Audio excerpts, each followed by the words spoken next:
Doing great, Randy. Great to see you. Great to be seen. Thanks. I appreciate it. All right, everybody, this is episode 129 of Tech Sales Insights.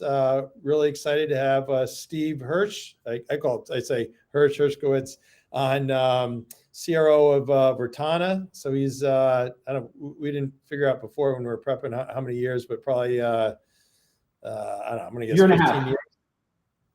Year and a half at Virtana. Year and a half at Virtana. That you and I have known each other, probably. Oh yeah, at least 15. I guess something like that. His title topic is Best Practices for Sales and Business Presentations, which will be great. We're sponsored today by Gong. So Gong's a great sponsor of Sales Community. Do a lot of work with them, connecting with CROs and sales leaders.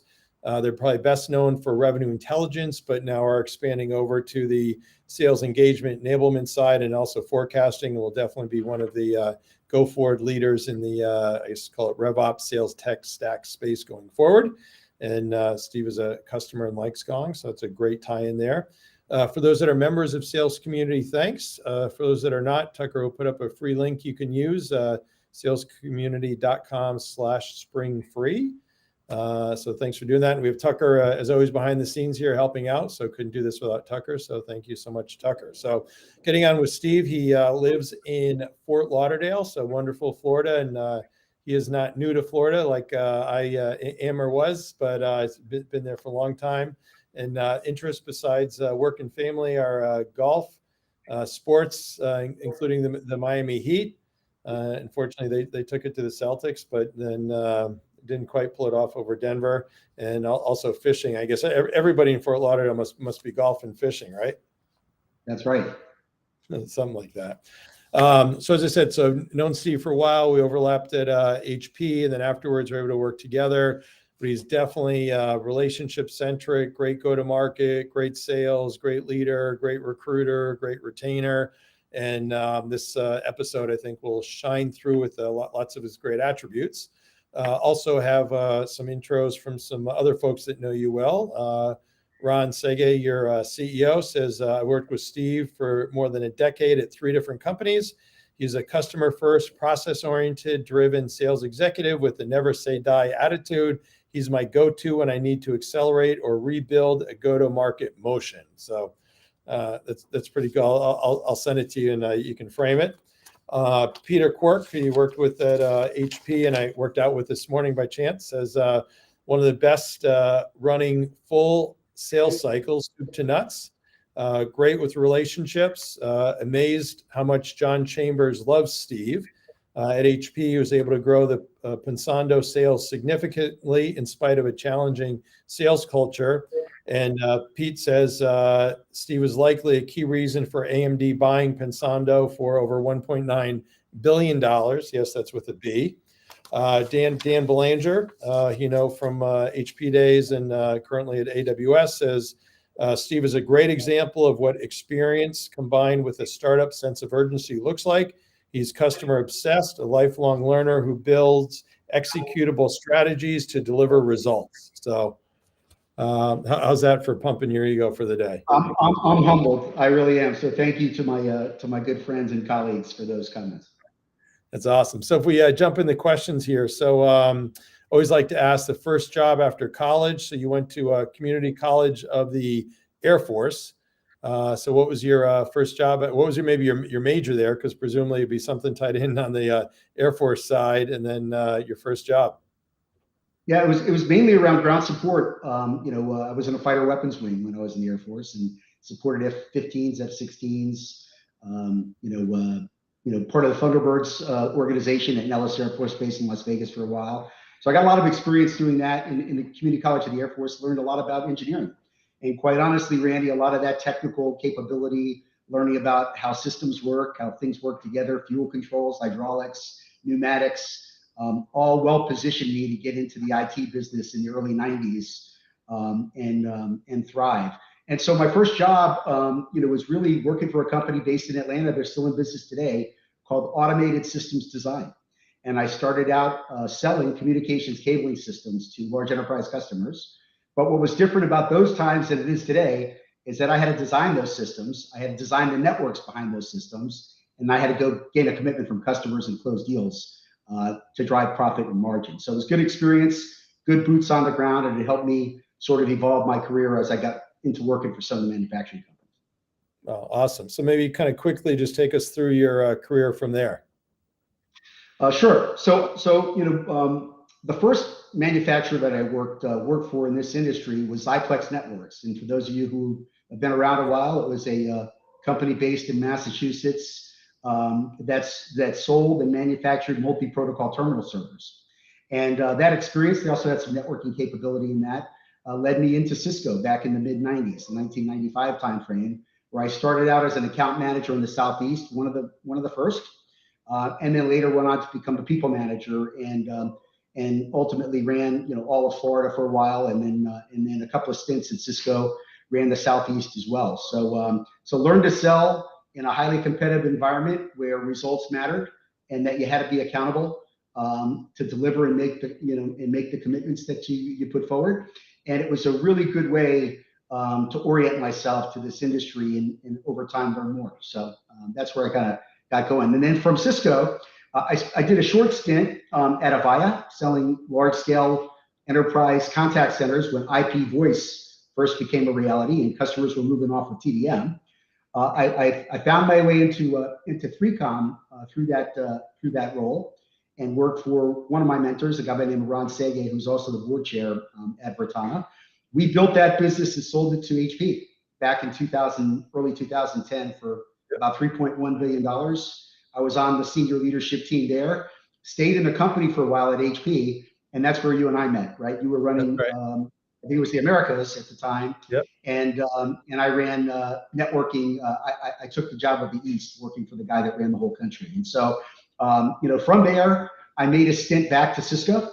I wanted to be at home, a little closer to home. My son was a basketball player in high school, and I wanted to make sure I was around for those games and keep my work-life balance and my priorities in order. And then you mentioned Dan Belanger and some nice comments he made about me. He ended up taking a big job at HP prior to the HP's, the separation with Meg Whitman coming in. And I went back to work for HPE and did that for a while. And then, of course, we later separated that company. And I stayed there for 7 years, all kinds of jobs, large enterprise, ran commercial, working for Peter Quirk for a while, worked for Dan Belanger almost the entire 7 years that I worked there. And then was involved with Pensando Systems, which was a startup that HPE made an investment in that I championed inside the company. And then later went on to run the high performance compute and mission critical systems and edge compute business, running what we called at the time specialized compute or purpose built systems. After that run, which was a really good run, 7 years, I reconnected with Ron and decided it was time in my life for me to go try a startup. So landed at Virtana and very, very excited to be here over a year and a half now, about a year and a half as a CRO. Awesome. Really, really cool. So you certainly have worn many hats, big companies, small companies. Any kind of one or two things in particular you'd say has made you successful? I would say, what's made me successful more than anything is that I have a commit and go attitude, commit and go perspective on things, right? It's my belief that it's better to go execute something, even if you make a bad decision, you have to make an adjustment, than to sort of toil for forever trying to figure out what your objectives and what your strategy is. So if it's one thing for me, it's grabbing onto the concept, make it a commitment to go execute it, and then hit the button and go, and then make adjustments along the way. Absolutely. And then probably even more important as you're leading a team, you can have debate within the conference room that you're in, but once you leave, you got to say, here's what we're executing. No Monday morning quarterbacks. Let's go. If we got to adjust along the way, you can. But as a team, it's even more important, right? You're right, and that's one of the lessons I learned from you, Randy, when I worked in your organization. It's like, hey, we can debate everything as long as we want to, but once a decision is made, whether you agree or disagree, we have to go execute. And so that's kind of the attitude I have about it. Perfect. Awesome. So tell us a little bit more about Virtana. Yeah, so exciting company. So Virtana is about a $60+ million multi-cloud infrastructure performance monitoring and management company that serves some of the largest companies in the world. We partner with companies like Dell. We co-sell with companies like Dell. We have a great network of partners, the likes of WWT, Ahead. We do business with Presidio. We're building new relationships with the SIs, companies like DXC and Kyndryl. And then we work with, OEMs, like I said, Dell, Hitachi. We provide integrations for, Infinidat solutions, for Cisco solutions, relationship and some co-development with folks like AppDynamic. And so we, our goal really is to help customers get the best observability, contain their costs, and have the most business intelligence when they want to move a workload or land a workload that the industry has the ability to offer at the lowest possible price. Awesome. And Kevin Purcell, thanks for chiming in. So good reminder for me. So anybody watching along, you can see us or hear us. We cannot see you, but certainly can see what you post. So if there's any comments or questions you want, please put them in there. So we have from Kevin Purcell, nice comment. Nothing but great things to say about Steve as well. Steve, congratulations on the recent acquisition. So we'll talk about that. We'll talk about that in a little bit. So, in this, day and age, people changing jobs, everything else. So I assume it was your connection into Ron that got you to Virtana? Yeah, I was ready for a change, and I got to a point in time in my career, which I think goes to your question about big company versus small company. Whereas an individual leader or even an individual contributor sometimes in a large company, it's really hard to make a difference, right? And I just sort of felt like, at this point in my career, I wanted to involve myself in something that, when we went out and executed correctly and we achieved the goals and objectives as an individual leader and along with my team, we can actually create an outcome for this company and make a difference, right? Which is much more difficult. Not that you can't make a difference departmentally or in a division of a large company, but I think we all know that for those of us who have been in large organizations, that it's much more difficult. So that sort of led me here. It was I got introduced through my relationship with Ron, who was a leader at 3Com that I worked for many years and created an exit to HP with. And he and I have stayed in touch, and he's been one of the great mentors across my career. Yeah, great guy. I last saw him out in Beaver Creek at an executive event in January. So great guy's been around and has his fingers in a lot of great things. So if you think about on the sales side, kind of your go-to-market priorities, any kind of two or three things that you can share with us? Yeah, I mean, listen, I think we all have a lot of products to sell. The industry's gotten more competitive with it, and customers have gotten. For me, it's really all about, and I know this may sound cliche, but it's all about connecting the solutions that we have the ability to provide to the most pressing business problems that our customers are trying to solve for. And so, being focused on selling business and technology architectures that lead to a customer outcome that's tangible. I think that's the thing for me that I like to focus on, right? So, and I think that's why this is a fun conversation today to talk about business presentations, because it really gives you an opportunity, if you can execute correctly, to get in front of senior management within the companies that you're calling on and really articulate the true value that you have the ability to provide a business versus just what your product or solution fit is. Yeah, absolutely. So, for what you just said there around kind of, business outcomes, but it's really value selling. So one of the things I always like to say is, hey, if you're in the elevator with the CFO for 30 seconds, what are you going to say? It's not a bunch of techno mumbo jumbo, but it's kind of, you're going to talk revenue, you're going to talk cost savings, you're going to talk profitability. So I know you're a big fan of that as well. I am. And I would tell you that what I've learned over the years, and I know you've seen this too, is that customers, especially senior level executives and accounts that you call on, will relegate you to the level by which you speak to them, right? So if you want to find yourself in the middle or the bowels of IT, working with lower level managers and lower level decision makers that are really focused on product fit, product capability, that kind of thing, just start talking technical and take a CFO or a CEO or a senior vice president down a rat hole with your product's capability, right?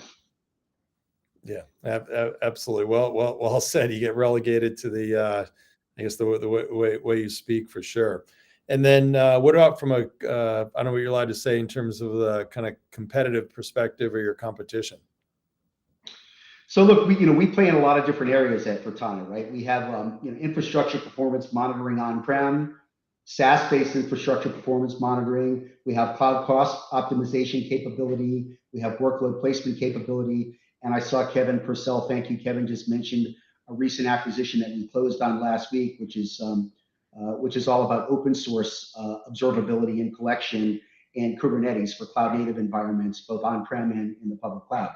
We tend to see different types of competitors, Randy, depending upon which one of those platforms or products we're engaged in a sales effort with. You know, so for cloud cost management, it's the, you know, the Cloud Healths of the world, the Turbonomics of the world. There are, you know, a lot of companies in that space.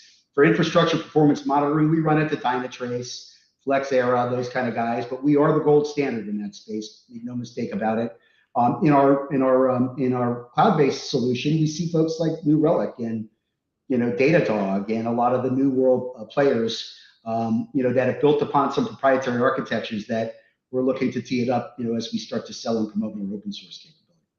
Wow. So you got a lot of, depending upon the swim lane, you got lots of competitors. That's right. Great. You're going to compete with different folks. And even on the workload placement side, right, we compete with systems integrators and the I6 Indian integrators who have built all entire practices around doing this for customers, where we're offering it as a service much more cost effectively. And we use the power of our, you know, discovery tools and discovery capability to really feed those engines so that customers know before they go. Awesome. Really cool. And then from a hiring perspective, are you hiring now? Yeah, we are. I mean, listen, we are, you know, we're a thriving company. You know, we're always looking to add, you know, A players to our sales organization specifically. So we are hiring region sales managers, looking for folks that have sold infrastructure, that have infrastructure performance monitoring backgrounds, and that understand, you know, where we fit and know how to sell true business value, right? They have the ability to connect the solutions that we provide to some of the, you know, the most pressing business priorities that our customers are facing and are challenged with, especially in this tough macro, you know, economic environment that we're selling in today. Great. So what's your commercial around the culture? If candidates are looking to come to Virtana versus other companies, what's special? Well, listen, besides being able to work with you, of course. Yeah, of course. Well, that would be interesting too, right? Yeah, I'm fair but tough, Randy, as I think most people would say about me. But I think that what's special about our culture is that we are obsessed over our customers. Almost every decision, I would literally say every decision that we make inside the company at the executive level is centered around how it's, you know, how that decision is going to impact our customers, right? And we don't do something just for the sake of doing it if it's going to have a negative impact on our customers. So I'd say that's the first part of the culture that I think you know, excites a lot of the people that come to work here. Also, you know, we have a culture of helping each other, right? There is no perfection. My former boss at HP, Dan Belanger, would say it all the time. There's no perfection. We're all humans, right? But we have to help each other. And I think that's the signature of our company is helping each other. And then lastly, we're not a startup that's just driving only for evaluation. We're building a sustainable company. We want to have a sustainable company that's profitable, that throws off profit, that drives growth organically through partnerships, through targeted acquisitions, as we just expressed last week. So we've got a culture that's on the move. That's one that we're building with the idea in mind and the financial engineering and discipline from our CFO, Marion Smith, that we can build a sustainable long-term business that's healthy. So I would say those three things are the top things about the culture that any good sales guy would want to have behind them coming to a new company. Awesome. Really cool. And just a reminder, so thanks for Kevin for asking the question. For those just joining, we have Steve Hersh, CRO of Virtana on, and feel free to make any comments or ask any questions. So getting into our title topic, which is best practices for sales and business presentations. Why is it important? Well, so, you know, I think today, Randy, customers are swarmed by salespeople who don't put in the time, energy, or effort to really understand the business of the customer's business. And then, you know, when you don't understand the business of the customer's business, you get relegated to gatekeepers and to evaluators and to folks that want to sort of put you into a box or a position One of the sales trainers I worked with many years ago wrote a book called Beyond Selling Value, and he talks about the vendor trap. Okay, and the vendor trap is a place that's really hard to fight your way out of. And so I think business presentations are important, not just for closing deals, right, but across the sales cycle, because it forces you to do research that most likely your competitors are not doing. And not just research like library-based academic research, but really getting under the financials and collecting data, doing research calls with customers to understand what the care-abouts are of the senior decision makers, doing research about, not just the formal org, how things are supposed to work, but the informal work, right? How things actually work.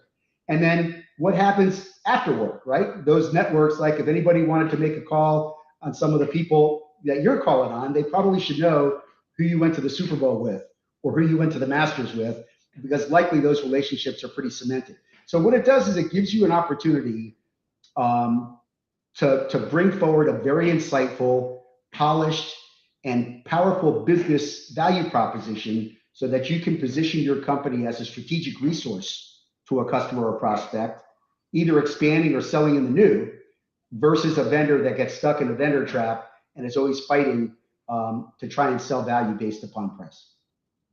Totally. And then how do you think about when you're kind of doing the presentations, who you present to? How does that come into play?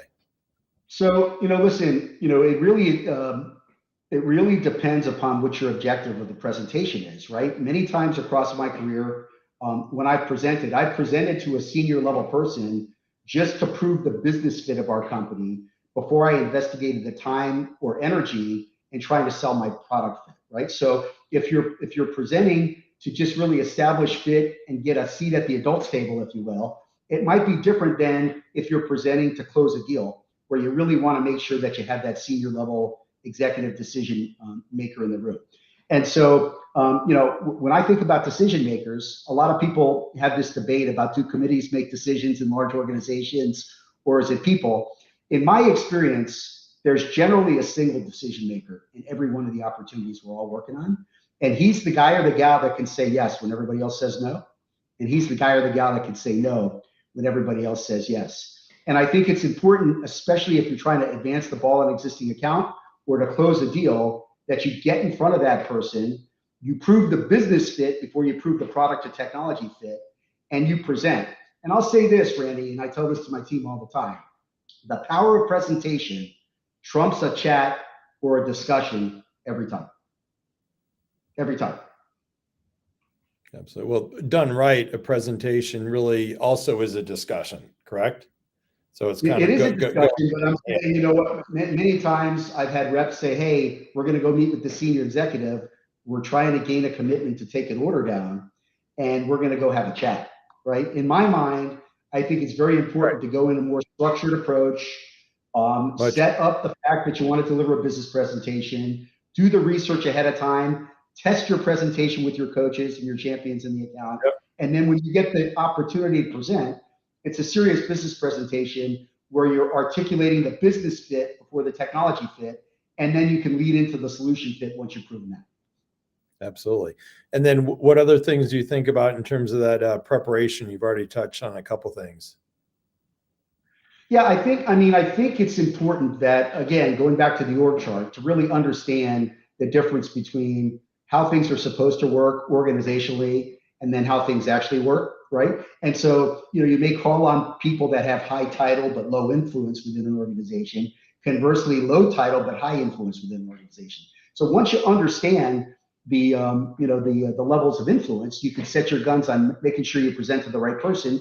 And generally, there are others, hopefully your coaches in the room when you make those presentations. But part of the preparation is doing the research. It's making sure you do the basics, looking at the company's competitors, the business of their business, how their business is doing, what the macroeconomic environment looks like, what their challenges are. You ask your coaches and other adjacent people in the organization what the primary care abouts are of the individual that you believe is decision maker that you're presenting to. And then you use your time to chart all that out with the end game in mind, right? And present a powerful business presentation that sells the customer first on your business fit, then on your solution fit. And then, of course, going forward to these presentations with the end in mind, you have to have a very, very firm action table that sort of gets you from where you are and where you want to be at the end of that presentation to what those next steps are. Absolutely. So you mentioned coaches a lot of times, but you know, the ideal thing, easier said than done, but the ideal thing is you kind of have everybody thinking they're your coach. You're able to kind of tie off with them beforehand, and then That's you right. know that they're positive, you know they're going to be supportive. So whether you're a CEO at the biggest companies who he would never go into a board meeting, you know, just something completely surprise, right? You want to kind of, and obviously if you're CEO, it's easier to get with your board members, you know, beforehand, but kind of I'd say similar analogy for any of these sales calls. And then if you can't get with anybody, you know, leveraging those internal coaches to really be your, you know, support. You know, you could even stage a couple of questions to say, hey, when I get to this point, ask about this, ask about that, just to That's create right. engagement, involvement in getting feedback, correct? Yeah, you know, listen, there are ways to get, you have gatekeepers in these accounts whose job, like procurement people, are to keep you away from the decision makers, right? That's their role, that's their nature, right? However, you could still interview those people. I've many a times in my career have set up a meeting with an individual who was a gatekeeper or an evaluator and said, hey, this isn't a sales call. I'm getting ready to do a presentation next week, and I just want to do some research to make sure that the things that Right. I discussed and the items that I talk about hit the mark with this decision maker. And more times than not, if you show them your draft, even though you don't have to show them the entire draft of your presentation, and you take their feedback, they're going to tell you a lot more and help you steer, you know, towards the target, so that, you know, when you deliver that presentation, it creates a lot of impact. Totally. And then how do you think about kind of internal and external communications? Yeah, I mean, so I think, you know, external communications are really useful by interviewing people that used to work at the particular enterprise that you're calling on and have current relationships with executives and kind of know how, you know, how they think, right? It's also important to test your presentation before you go in, because just like sports, I know both your kids are high performance athletes. If you don't practice, you show up cold, you're likely not going to be successful. And so you test those presentations with your internal coaches, with folks externally that may have worked there before that can give you some insights, right? I'm doing that today, right now, with a person that used to work at Dell that has a lot of great insight. And then I think the most critical folks that you want to test your presentation with are going to be your team, your colleagues, and your manager. And it's okay, you know, when you're rehearsing this thing, to take this to your team and your colleagues and say, look, I'm going in next week to deliver this presentation. I want to test it with you, and then get your feedback, because that helps you prepare better, so that when you show up, you're as polished as you can be. Because I think we've all heard the the expression that you never really have a second chance to make a first impression, or at least if you do, it's going to be hard to unwind a bad impression up front, right? I also would tell you that the logistics are critically important, right? Are you going to present on a flip chart in a small conference room? Do you have a conference room where you can project a PowerPoint? Or are you doing handouts, right? Understanding and nailing all those logistics before you go in are important, Randy, because you don't want to fumble the ball when you get the time. Yeah, and it will, technology-wise. And we used to lie, presenting to CIOs or IT leaders, everything else. I mean, more times than not, there's always something that goes wrong with the tech, right? So it's like, okay, you got to have a backup, even to the That's degree right. of kind of having, paper copies if it's a face-to-face, just in case. And if nothing else, they respect that level of preparedness. And if you can do that well and do this well, then they know they should have confidence that you can deliver as well, right? Yeah, that's right. And I would say to you that, it's important to bring, leave behind for customers of a presentation when you do an important meeting, like the ones that we're talking about. These are high stakes kind of meetings.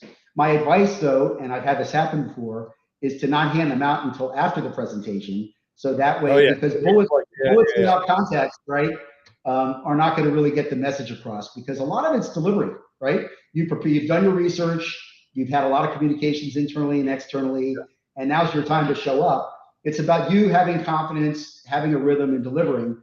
And also tone is important, right? If you're trying to prove business fit, you want to start, and we're doing a presentation tomorrow at Virtana, where the way we're starting the presentation is, hey, we've done all this research, we've done all this work, we appreciate the time. We want to confirm our understanding of your business and what your key priorities are. And the tone there has got to be very, very humble, right? Because if you come off aggressive, like, hey, we know, versus we want to confirm, you're going to send the presentation sideways before you get started. As you progress towards This is what we believe the business fit to be. This is the solution fit.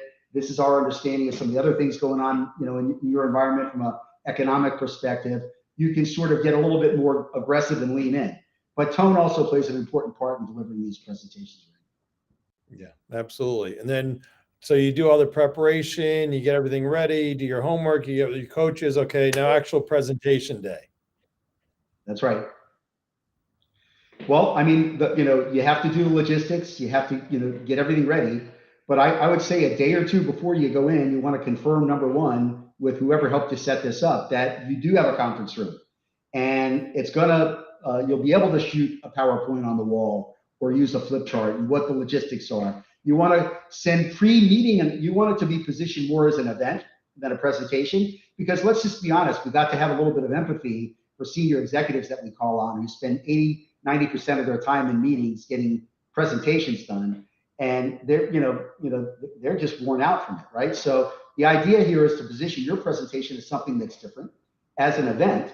And generally speaking, when you do a good and a highly effective business presentation or closing presentation to a prospect, when you start to hear comments like, you guys know more about our business than some of the people that work here, or you guys understand our issues better than some of the people in this room, or can we use this presentation to present it to our board or our CEO, or would you be willing to step into one of our meetings to talk about some of these things? You've hit the mark. It's kind of music to your ears. Totally. All right. So do the presentation. What about the follow-up?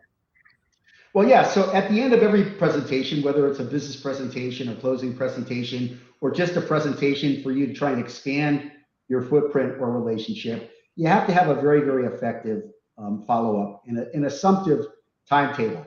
Again, working on this today for a presentation that I'm delivering tomorrow. So I've got real-time experience. And it's not good enough to put up a slide that says, hey, what are the next steps, right? What's most appropriate for these kind of situations is that you put up a slide that says, hey, timetable, action steps, the appropriate path forward, or whatever it is. But you've been very, very thoughtful with the end game in mind as to exactly what you want the next steps to be and what you want the decision maker to agree to in that meeting. So it might be, hey, we want to confirm a demo by a certain date. It might be that we want to do a site survey and come visit your site and do an assessment and some discovery. It might be that you're going to be executing an order by a certain date, and then we're going to have a project kickoff meeting a day or two beyond that. But the way I like to do it, Randy, is I usually like to put the ball in the customer's court, because that's when things get good, and that's when people start to wiggle a little bit. And so I'll generally put something up that says, hey, the most appropriate path forward, and it might say, hey, confirm that we have the counts right, gain an order or a PO by a certain date, have a project kickoff meeting on this date, go live on this date. And I might say to the customer, hey, Mr. Customer, based upon all the work that we've done, based upon the research that we've done, this is what we believe to be the most appropriate path forward. How do you feel like we should move forward from this point? And I tell everybody on my team that if you answer that question that I asked for the customer, we're going to have an early morning breakfast the next day. So it's important, and it might seem like an hour goes by before you get an answer to those kind of questions about timetables and next steps, but you've got to wait it out and give the customer an opportunity to respond. Because what I find is that you learn when you prepare like that you may have missed the mark in a couple of areas, and there's a couple of areas that the prospect or the customer is not sold on, and you might have to set up another meeting to execute and deliver against those before you can get to some of those key action steps like gaining a commitment and getting an order done. Awesome. Great words of wisdom there for a business sales presentation. So thanks so much for that. So reminder, people watching along or listening, feel free to post any comments or any questions as well. So I know you had some great mentors along the way. Any one or two nuggets in particular for advice that you've received that's stuck with you?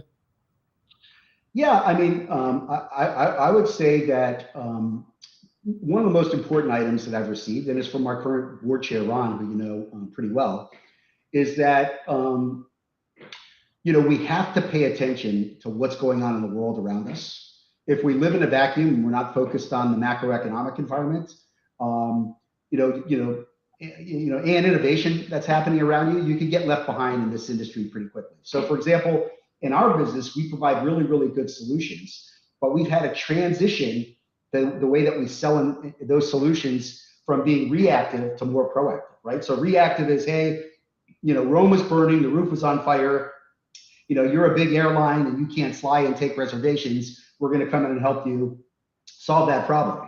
The new way we're talking about our business based upon this feedback, and it's continuous feedback I get from Ron, is that, hey, there's a cost associated with downtime. You can't afford to have these systems down for an hour, or it could cost you millions of dollars, right? We have the ability to help you with better resource forecasting. We have the ability to help you optimize your infrastructure like storage. We have the ability to help you consolidate your footprint, whether it's SAN switching, network switching, server footprints, that sort of thing. We can help you right-size workloads that you're running on servers to get a better bang for your buck on your enterprise-wide licensing deals, whether it's containers or virtual machines and that kind of thing, right? So I think it's really paying attention to the external factors and the external forces around you, and then applying them to your unique situation based upon what it is that you're selling in the business that you're in. Awesome. So here's one I always like to ask. What advice would you give your younger self? Patience. I was not a very patient early sales guy, and quite often I would parachute into the middle of a large opportunity I was trying to close without doing my research, like Rambo with a knife in his mouth, and I wouldn't win. And sometimes I get myself in trouble with the customer for being aggressive and not being patient. I've learned over the years that you got to sit back, and while we all want to close business and operate under our company's time constraints, you can't do that at the expense of losing business that you might otherwise have won if you were patient, if you asked that additional question, if you did that one more research meeting, if you had one more rehearsal of your presentation or got one more piece of feedback from the coach. So the advice I would give my younger self is Steve, you need to be more patient. Absolutely. But in all fairness, there's nothing better than the one call close though, right? No, there's not. And it happens today, and we do it a lot, even in our environment, right? So we love to do that. My father used to tell me, if you don't ask, you don't get, right? So you have to be willing to close and ask for that order. But I think business presentations, either early in the sales cycle or at a closing presentation or anywhere in between that continuum of doing the account development and the right demand creation within a prospect, it plays a role for sure. Totally. What about, we've certainly seen, sales ops evolve a lot over the years. So what's your view of the importance of kind of sales ops, or now most people are calling it rev ops? Yeah, I mean, listen, I rely heavily on my sales operations team. They do an effective job of helping us accurately predict the health of the business and where we need to apply pressure or invest or add headcount or de-invest. But yeah, I'm a firm believer in revenue ops as being the way forward, using AI, predictive analytics to gain insights into your funnel. And we've recently made an investment in a RevOps platform. I'm starting to use it at scale right now. And having the opportunity to take a look at an opportunity that's in the forecast that somebody's calling to close this month or this quarter, and then you're able to engage with it and see that the communications are one-threaded, single-threaded. They're not engaged with multiple people. They're not having conversations about orders, POs, or MSAs getting signed. The customer may have gone dark and you're not seeing any email communication over the course of a couple of weeks. It gives you insights, right? That can be at sometimes, really scary. But what it does more than anything else, at least the way that we're using it, is it allows us an opportunity not to have a Spanish Inquisition and interrogate a rep about a particular opportunity, but to figure out where they're gapped so that we can help them, right? Because if the month or the quarter goes by and the deal's lost and you actually lose the deal to a competitor, anything you do at that point is going to be considered sour grapes in the eyes of the customer. So I'd much rather see a trend, take that trend and give the rep some coaching, maybe go with him or her to visit a customer and do what we can to get something back on track that may be being forecasted but doesn't have all the right elements where I'd have confidence in the opportunity closing. So I think it's important, and I'm looking forward to expanding upon the way that we're using it. Awesome. And then we've got Gong as our sponsor today. So I know your sales ops and your business ops team rely heavily on Gong. Yeah, they do, and I'm excited to reconnect with Gong. They, our business operations and sales ops use it in conjunction with Salesforce, and I know they've made some investments and have expanded their portfolio recently. So excited to get back on with them and to learn more about how we might be able to improve the way we use it and get more power out of the platform. Awesome. Very cool. And then kind of on the enablement side, so you just bought Ops Cruise, which is the name of the company. That's correct. And kind of what are the things there that you think about in terms of kind of, enabling your sellers around the Ops Cruise offering? Sure. So Ops Cruise, for those of you who are not familiar with the platform, is a platform focused on monitoring Kubernetes K containers. Okay, and it doesn't matter whether those containers are on premise in a customer data center or in the cloud. And they come over to us with some very large enterprise logos, the kind that I think any company would be proud to have on their line card. The thing that Ops Cruise does differently than most of the other companies is that they are an open source platform, cloud native, and they help customers who have built container environments in the cloud or on-prem using open source tools make sense of all these various open source tools that generally do one thing, right? So if you look at Virtual Wisdom, which is our core platform, it does monitoring, it does tracing, it provides a lot of insights, right? Today in the open source world, Prometheus provides the metrics most of the time. Loki provides the logs, open source. Elastic provides, logs. Traces are provided by companies like Jaeger and Tempo. Istio provides flows, and customers really struggle to aggregate all those data types to make it easier to use and get value out of these, right? So what Ops Cruise does, and why we were so interested, they're such a good fit for our platform, is they unify the data flows and put them into context. They allow customers to gain insights from all these open source data types, including the Kubernetes containers. And then it enables customers to provide highly qualified insights and alerts on complex data types. And so we're on a mission right now. We ran one today where we're enabling all of the Ops Cruise staff on our platform, which includes Virtual Wisdom, Cloud Cost Management, that kind of thing. And then converse, we're enabling all of our team that have traditionally sold our Virtana platform on Ops Cruise in open source. And it's a bit of a new language because it gets sold to a different buying center, not a far bridge to cross, but a different buying center than most of our team call on. So that's why it's important to enable them, because we want to make sure that they've got their sights set on the right prospects in their accounts and in new customer accounts. Oh, awesome. And then what about from a lead generation perspective? What do you guys do? So for lead generation, we have a couple of things we do. We have BDR organization that does a lot of outbound cold calling, right?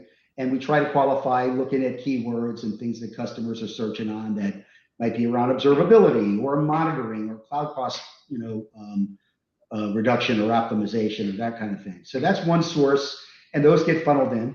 The other thing is we have very strategic relationships with some large OEMs, and they use our tools to support service engagements with customers. So a customer has a big problem, they have a major outage, our tools used to help them remediate that outage in minutes or hours versus days or weeks, saving them a lot of money and a lot of heartache. And when that happens, we engage the customer directly or with the partner, and we get them to have more persistent capability with us. So that's another really strong source of leads for us. We do a lot of LinkedIn campaigns, which are really, really unique, that drive a lot of stuff. We also subscribe to business intelligence tools that allow for us to take a look at customers that have the same look, touch, and feel as our customers, large prospects, Kubernetes environments, or big on-prem, storage environments. And then we cold call in or warm call with the BDR team into those to open up those doors. And then lastly, I'll say is that we go to shows. We were at Dell Tech World a couple of weeks ago. We network with customers there, with our large partner community there, with Dell as a big partner. We sell with Dell in a lot of cases. And then we do regional events like DevOps Days and the CNCF events, smaller, more regional events, trying to get folks that speak the same language as our engineers and our salespeople do, is where we gain a lot of leads and get a lot of interest, and it's how we drive new logos into the business. Awesome. Very cool. And then do you still do, I'll say, old school cold calling? We do, but the thing about it is generally more warm calling because we use the BDR team to sort of flush out the high potentials. So generally by the time one of our salespeople gets in front of one of these prospects, it's because they know who we are. There's a problem that they're trying to solve, and they're willing to take a meeting with us. So that's a luxury, right? But we still do, right? We have blitz days and that kind of thing. And, listen, just because we have a footprint in one part of a large enterprise account doesn't necessarily mean that we've got them 100% instrumented with our solution, right? There's opportunities to sell them cloud costs with the cloud ops team. There's opportunities to sell them cloud migration, customers that are moving workloads to the public cloud. There's opportunities to sell into the non-prod in the pre-prod environments where we may have instrumented only the production environment. So our people have the opportunity and spend a lot of time cold calling into different pockets of install base accounts to expand them in addition to the new logo motion. Gotcha. And opportunity to expand your footprint, partnering with Cloud Genera too, right? That's right. So yeah, we're working with Cloud Genera, excited. We're working on some opportunities together. Great company providing some terrific analytics. And for those of you who don't know who Cloud Genera is, they provide very, very powerful analytics around workload placement. And then it's a great pre-sales tool, I would say, for companies that want to be able to try and sell towards their own IaaS or platform as a service and give their sales teams a tool that they could use where they actually can use real-time customer data to do a compare of running that workload either on an infrastructure as a service or in a public cloud provider's cloud. And then they leave behind a cloud rank, almost like a consumer reports that said, hey, here are the 4 places you're thinking about running this workload. Here's where we think you should run it, and here's why. And here's the detail around security, capacity, memory, cost that you would need to know in order to run it. So we're partnered with Cloud Genera. What Cloud Genera likes about us is that nobody in the industry has the high fidelity, deep granular data collection that we have with our Virtual Wisdom platform. So we're able to monitor every bit of every flow of every packet going through the network, touching any part of the infrastructure that impacts applications. And when we feed that data into a Cloud Genera tool, they're able to provide very, very crisp and actionable, data-driven analytics on a customer's environment and where they should go or not go. Awesome. Sounds almost like a marriage made in heaven. Yeah, so we enjoy working with them. In fact, I was on with their CEO yesterday. Oh, very cool.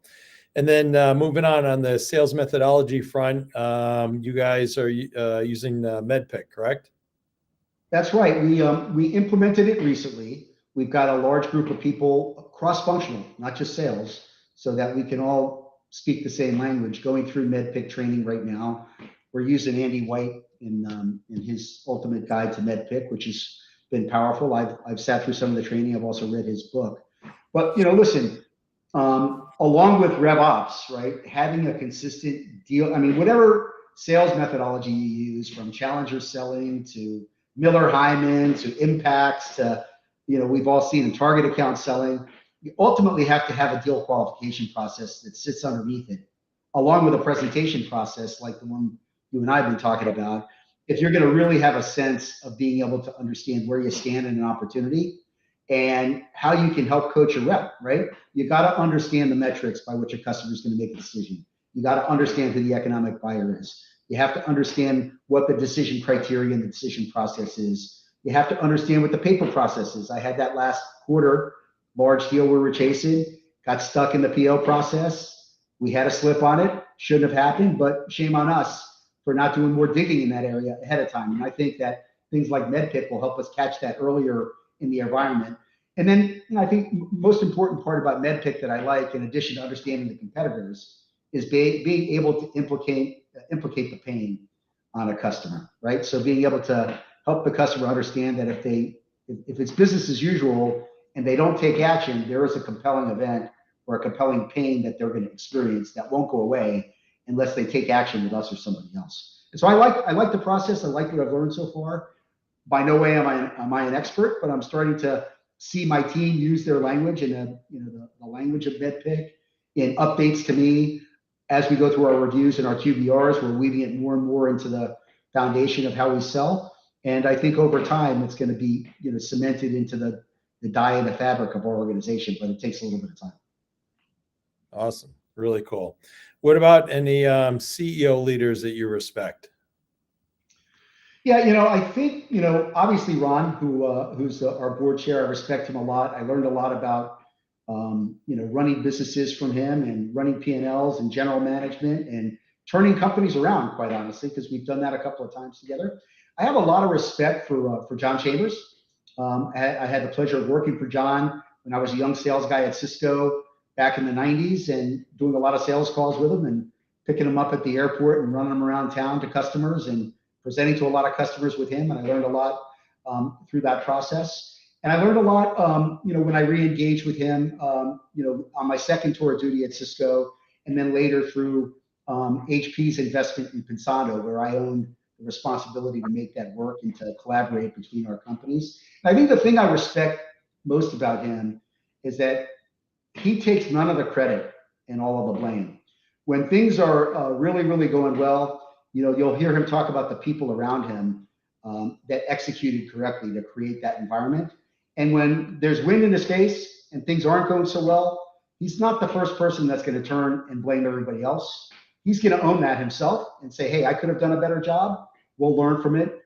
And I think that's a sign of strong leadership, Randy. Yeah, totally. Same question for sales leaders. So listen, I've worked for a lot of really good sales leaders in my career. You're one of them. Learned a lot from you. We talked a little bit about that. I use it all the time, the pocket veto thing, because everybody has an opinion and we don't want that opinion to get in the way of whatever decision you make that we've all got to go rowing in the same direction, go execute. I have a lot of respect for Dan Belanger. Worked for Dan for 7 years. We were peers in my first stint at HP. Learned a lot from him about how to engage customers, about how to do your homework, about how to run a large business, about how to create leverage inside the organization. Peter Quirk, you mentioned as well. I learned a lot from Peter. I worked on his team for a while. And, when I was working for Peter, he and I did some special projects for our CEO at the time, Meg Whitman, who, by the way, is another CEO I learned a lot from in my interaction with her. And Peter, always got me grounded on having the big picture, right? Because sense of urgency is in my DNA. And I guess it goes back to that patience comment. I always want to get after it and go aggressive. But Peter was always the one to say, hey, step back, have a bigger picture view of this thing, and let's all be on the same page, about what we want to accomplish. So I've been fortunate enough to work with a lot of great sales leaders in my career at Cisco, at HP, HPE, at Avaya, at 3Com. Alex Dobson's another one. You remember Alex? He came over with the 3Com acquisition. I worked for Alex at 3Com and learned a lot about the analytics of the business and what the metrics are. So I've been blessed, Randy, and every one of those leaders that I mentioned play a role in the things that I do today in terms of the way that I run my business. There you go. Rubs off well on you, and you've become a great CRO in your own right. So congratulations for that. Thank you. The other projects with Peter, wasn't it Project Alabama? It started with Project Alabama, which he kicked off, and Kevin Chabot and I and Dan. There you go, Alabama, your son's college. That's right. That later evolved, Randy, into the one-state model where we took it to the entire Southeast, right? So we started in Alabama, and then Peter and I grew it, and then ultimately I ran the whole thing working for Dan. And it wasn't a real question, by the way. So don't. I know. Okay. We're getting toward the end here. So you've been awesome. Thank you so much. For people like you that known for a while, didn't know if you had any kind of PG Randy story to tell. I think the PG Randy story, one of the funniest was one time at a club trip in Hawaii. I was expecting Peter Quirk, who was my manager, I believe at the time, to come rolling up to the club trip with his wife. And instead, in some sandals walks Randy Seidel as his +1. And it got even better because I think we had one white hot night party, and Randy dressed up in a white toga, I believe, and blew the crowd away with white jacket, white blazer, white pants. White blazer, right? So many people didn't dress up, but she came in a costume and blew the crowd away, and we had a lot of fun on that trip. And one thing I know for sure is that when there's time off and you're out having a couple of drinks with Randy, he knows how to go after it and have some fun. There you go. All right. Thanks for keeping it mostly PG there. But so many great words of wisdom in here, not only around sales and business presentations, but so much more. So Steve, thanks so much. Certainly wish you much continued success. And I know for sure why Ron keeps grabbing you along the way for all of his great new ventures. So by chance, next week we have episode 130 of Tech Sales Insights. It's going to be Wednesday, June 28th. And Chris Hassenbein, who you know as well, is going to be our guest, and we're going to have a terrific title topic for that one as well. So for those that have watched, thank you so much. Feel free, if you've not joined Sales Community, to join. And thanks to Tucker behind the scenes, and Steve, look forward to your continued success here. Thank you, Randy. Thanks, everybody. All right. Have a great day.